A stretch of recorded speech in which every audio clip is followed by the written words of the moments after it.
Very IMP राष्ट्रीय क्रीडा धोरण 2025 जाहीर केलेलं आपल्याला पाहता येते। न्यू स्पोर्ट्स पॉलिसी जी आहे तिचं नाव काय आहे? खेलो भारत नीती।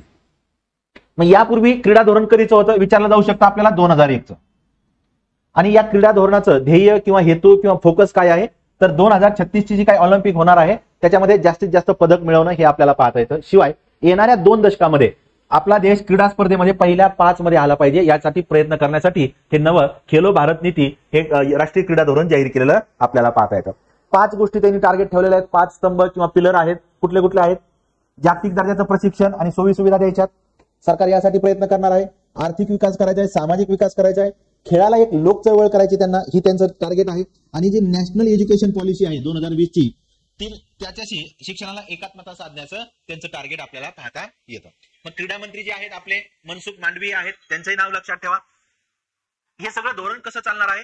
PPP तत्वावर, पब्लिक प्रायव्हेट पार्टनरशिप, AI चा वापर होणार आहे आणि CSR जो आहे सामाजिक कृतज्ञता निधी त्याचाही वापर केला जाणार आहे। हे एवढं बेसिक आहे, याच्यावर क्वेश्चन विचारले जाण्याची शक्यता खूप जास्त आहे।